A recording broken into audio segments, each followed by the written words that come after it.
You feel it before you understand it. This strange quiet collapse inside your life. Things that used to excite you now feel heavy. Conversations that once felt natural now drain you. You look around and nothing looks dramatically wrong, yet nothing feels truly right either. There's a subtle emptiness in the middle of your day, a sense that you're walking through a version of your life that no longer fits. You may even think something is wrong with you, that you're losing your spark or falling behind. But deep down, a softer voice is whispering that something old is ending, even if you can't name it yet.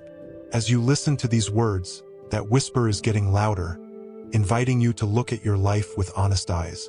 And if a part of you knows you're not meant to go back to who you used to be, stay close to this space, follow along, and let this be the chapter where you stop pretending nothing is changing.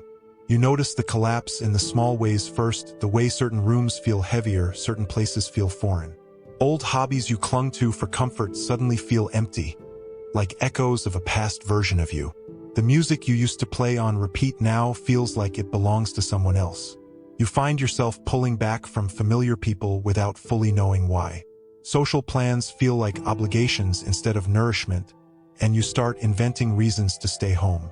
Your body feels tired in ways sleep doesn't quite fix, as if it's carrying invisible weight from a life that no longer matches your soul. Even your favorite distractions don't distract you like they used to, and that scares you.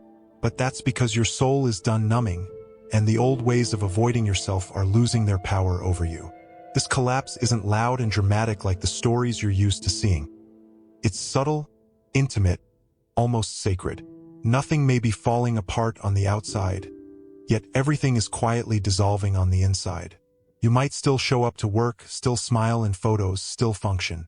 But beneath the surface, your attachments are loosening, your priorities are shifting, and your old identity is shedding.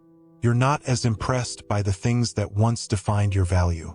You're not as eager to perform for approval or to chase timelines that never actually felt like yours. Your spirit is gently unplugging from a life that was built on expectation instead of authenticity. And even though it feels confusing and disorienting, this is not a malfunction. It is a profound spiritual reset. You may try, at first, to outrun this feeling, to drown it in productivity or overthinking.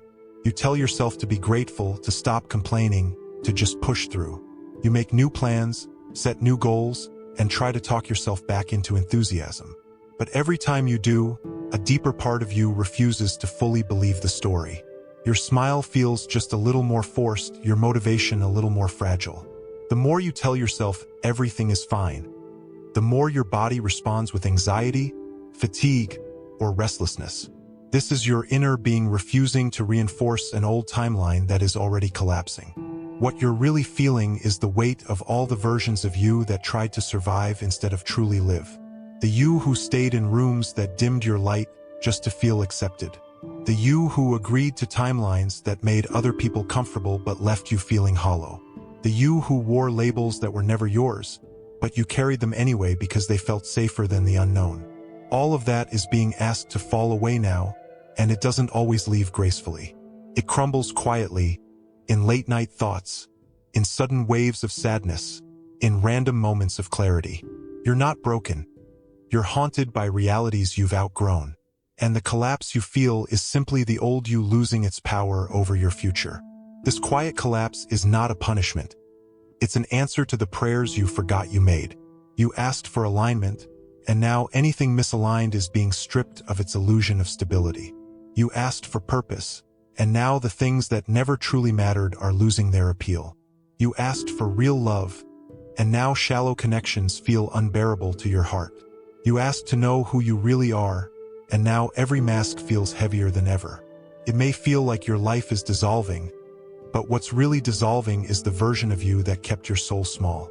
This is your old timeline dying, not because you failed, but because you are finally ready for more. And from this moment on, your only real job is to stop trying to resurrect what your spirit has already buried. Energetically, a timeline is just a pattern of choices, beliefs, and behaviors repeating themselves over and over. Your old timeline is the sum of your old coping mechanisms, your old fears, your old stories about what you deserve. It's the version of reality built on I have to, I should, and I'm not allowed to want more. When that timeline starts to die, the universe doesn't always rip it away instantly. It quietly begins to drain it of life.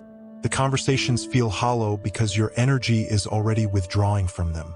The plans fall through because your soul is no longer willing to invest its light there. You feel disconnected not because you're failing, but because your spirit has already stepped a few inches out of the old reality. And that gap between where you are and where you're going is the discomfort you keep calling lost.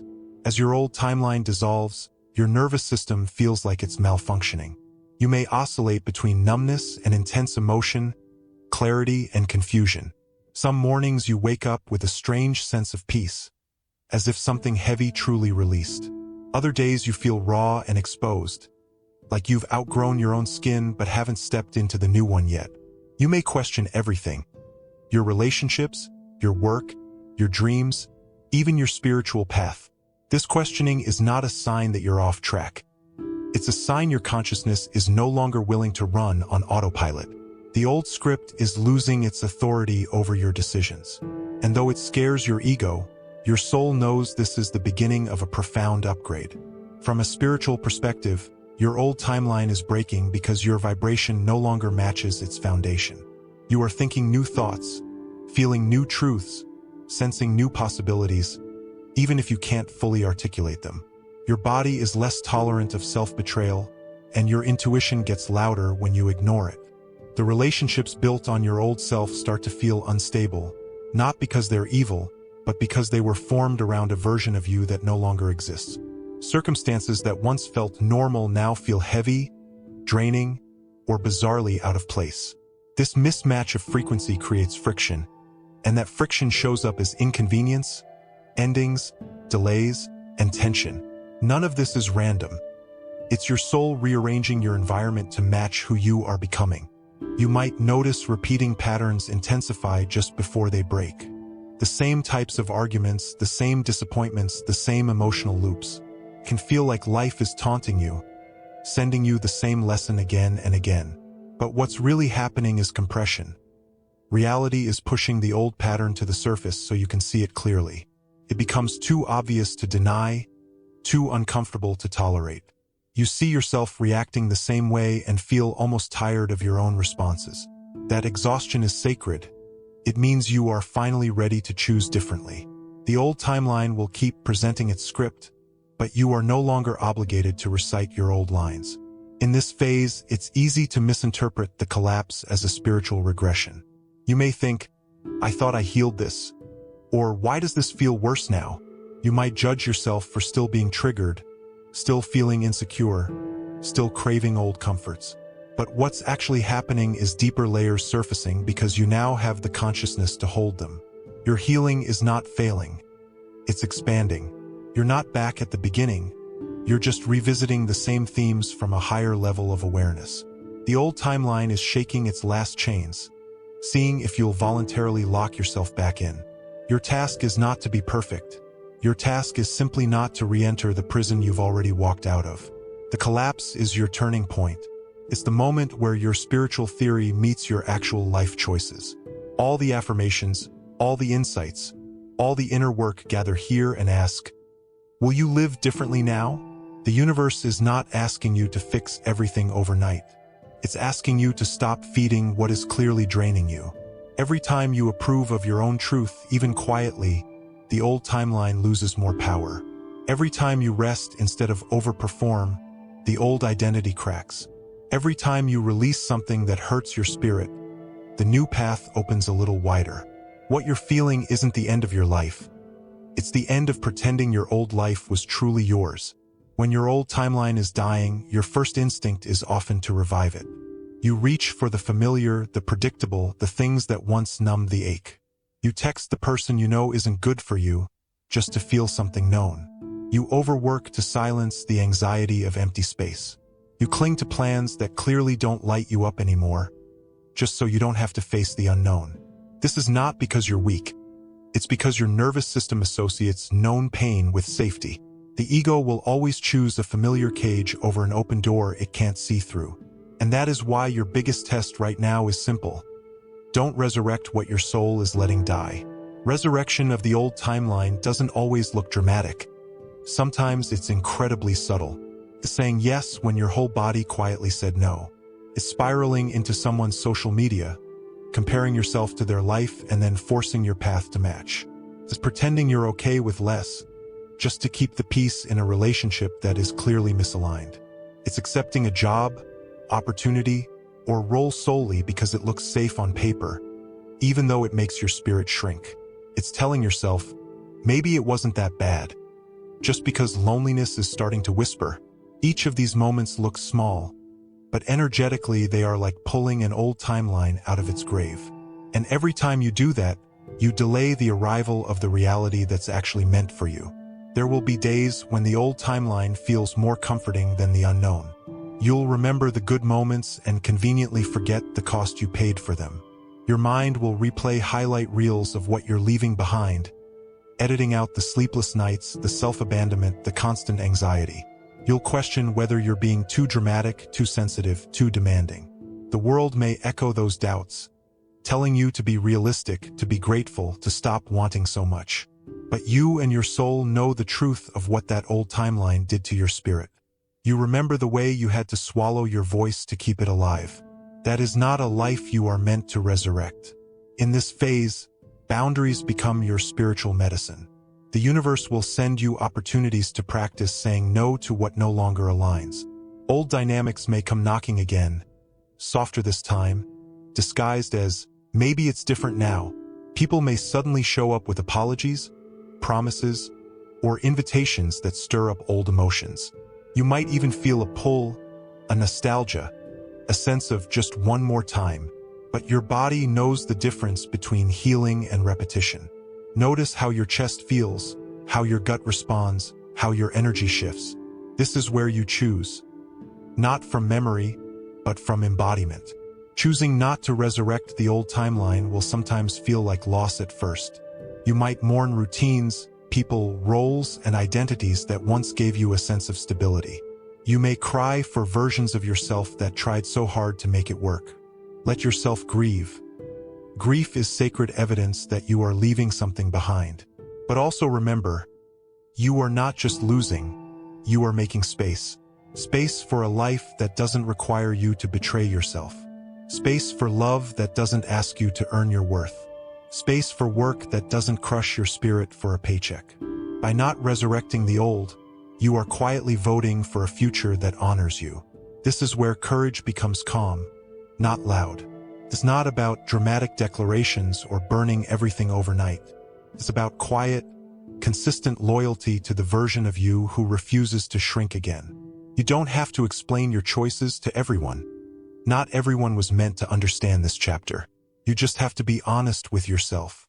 Every time you choose not to text back, not to say yes out of guilt, not to repeat a pattern you've already outgrown, something powerful happens. Your energy realigns with a new timeline where you don't have to abandon yourself to feel loved. And that is how you let the old timeline die with dignity, instead of dragging its ghost into your future. Now, imagine there is a version of you already living the timeline your heart secretly longs for. This you wakes up with a sense of inner congruence, not perfection, but alignment. They are not free from all challenges, but they no longer betray themselves to survive them. Their relationships feel honest, their work feels meaningful, and their inner dialogue is kinder. They move through life with a grounded knowing that they belong in their own existence. This version of you is not a fantasy. They are a valid, energetic reality already available to you. Your job isn't to chase them, it's to attune to them, to stop feeding the version of you that's dying, and start feeding the one that is waiting. Your higher self is not some distant, flawless being hovering above you. It is simply you minus the self-betrayal. It's the you who trusts your intuition without asking the world for permission. The you who doesn't negotiate your worth for scraps of validation. The you who genuinely believes that your desires are not accidents, but encoded instructions. This version of you makes decisions from a place of alignment, not fear. They are willing to release what doesn't resonate, even if it looks good on the outside. They understand that peace is evidence of alignment, not laziness. When you feel that quiet yes in your body, that's them speaking. To connect with this version of you, you don't have to meditate for hours or know every spiritual technique. You just have to pause and ask, how would the me from my highest timeline respond to this? When anxiety rises, you ask, how does that version of me breathe right now? When you're presented with an opportunity, you ask, does this feel expansive or constricting in my chest? When old patterns knock, you ask, would that future me go back or gently close this door?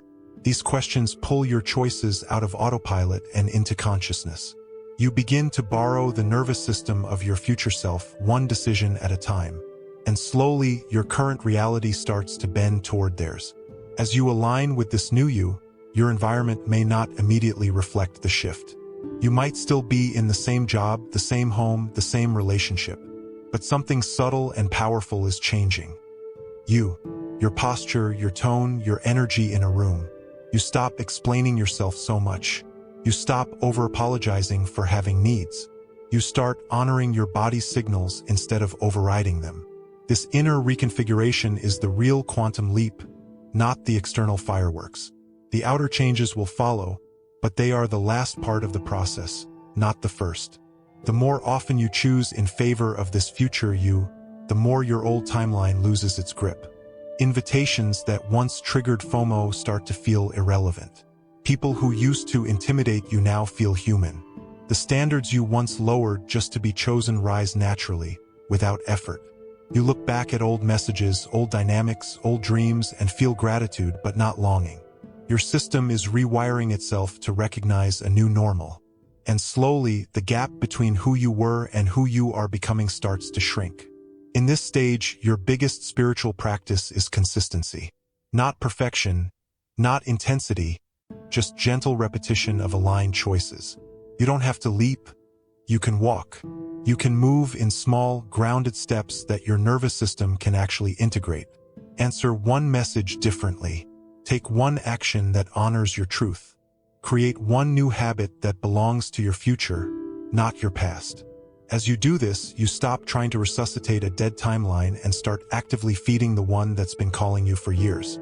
And that is how your future self stops being a concept and starts becoming your reality. Integration is where the mystical becomes practical. It's the part where spiritual insight meets your calendar, your habits, your conversations. This is where you turn, I know I need to change, into, I am living differently now. Integration asks you to bring your new awareness into the smallest details of your day. How you wake up, how you speak to yourself in the mirror, how you respond when plans shift unexpectedly. Every ordinary moment becomes an altar where you practice not resurrecting your old self. You're not waiting for a big sign. You are becoming the sign. Start with your nervous system. Your old timeline taught your body that chaos, urgency, or self-abandonment were normal. So when you begin to slow down, to rest, to say no, your body might panic. It may interpret peace as danger because it doesn't know it yet. This is where you breathe through the discomfort instead of rushing back to familiar stress. Put your hand on your heart, feel your feet on the ground, and remind yourself, I am safe in this new choice. Your body needs time to trust that alignment is not a threat. As you show up consistently, that trust slowly builds. Next, look at your relationships. Integration means you no longer contort yourself to keep dynamics alive that clearly deplete you. It might mean speaking your truth more clearly, even if your voice shakes. It might mean silently adjusting your availability, not as punishment, but as protection of your energy. Some people will naturally meet you at this new level, rise with you, and deepen into more authentic connection. Others may pull away, project, or resist the new boundaries. Let this reveal, not discourage you. Your new timeline cannot be built on people who only recognized you when you were abandoning yourself. Then, examine your work and daily commitments. Integration is not about quitting everything overnight, but about aligning your energy inside what you currently do. Ask yourself, how can I show up in a way that honors my values today? Maybe it's doing your tasks with more presence instead of resentment. Maybe it's gently beginning to explore new paths, skills, or ideas that feel more aligned. Maybe it's simply stopping the habit of overextending yourself for validation. The old timeline fed on overcommitment. The new timeline thrives on clarity. It's okay for some things to no longer fit. That's the point. Integration will sometimes feel boring compared to the high of spiritual insight. There are no flashing lights when you choose to go to bed earlier instead of doom-scrolling. No applause when you decide not to reply to a triggering message right away. No soundtrack when you sit with your emotions instead of escaping them. But make no mistake, these are the moments your future is being rebuilt. The loud ahas may wake you up, but the quiet decisions keep you awake. Your highest timeline isn't waiting at some grand, cinematic moment. It's tucked inside the choices you're making today. As you integrate, self-compassion is critical. You will slip. You will answer the message, say yes to something misaligned, repeat an old reaction. But slipping is not the same as resurrecting. Resurrection is when you decide that the slip is your identity and build a whole story around it. When you fall back into an old pattern, notice it, feel the discomfort, and simply choose again. This is how you break the cycle without shaming yourself into paralysis. You're not trying to be flawless. You're learning how to be faithful to your truth, again and again. There comes a moment when you realize you are never going back. Not because you hated everything about your old life, but because you finally love yourself too much to shrink again. You look at the patterns you survived and feel compassion for the version of you who endured them. You stop romanticizing the past and start blessing it, releasing it from the role of your future. What once felt like the only reality now feels like just one chapter in a much bigger story. You still remember who you were, but you no longer mistake that person for your destiny. The collapse you feared becomes the doorway you're grateful you walked through. And quietly, the old timeline is over. To keep it buried, you must keep choosing alignment over nostalgia.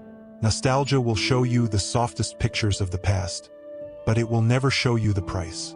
It will try to convince you that comfort is better than growth, that at least you knew what to expect. When that happens, pause and remember how it actually felt. Remember the nights you begged for change, the mornings you woke up already tired of yourself.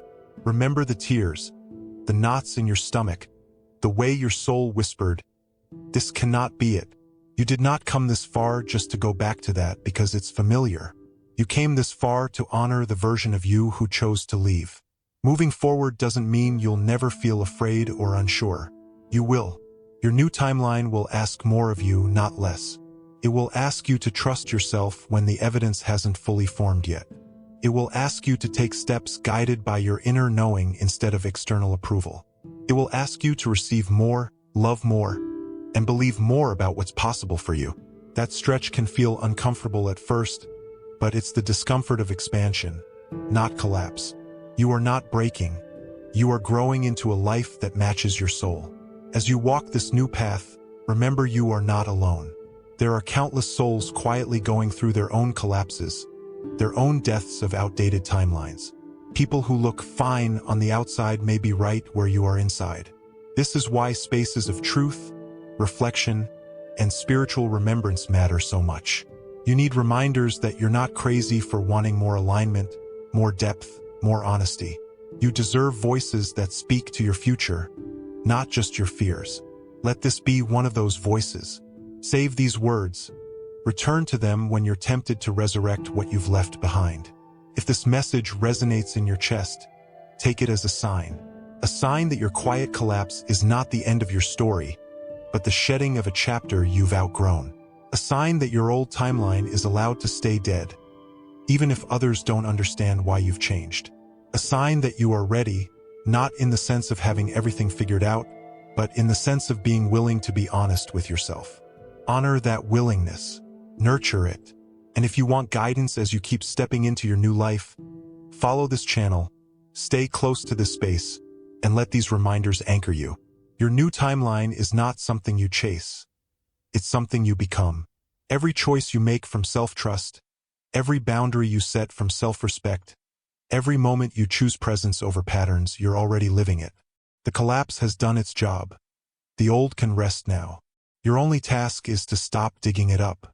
Stand where you are, breathe into the person you are becoming, and let yourself feel the truth of this. You are not losing your life, you are finally arriving in it.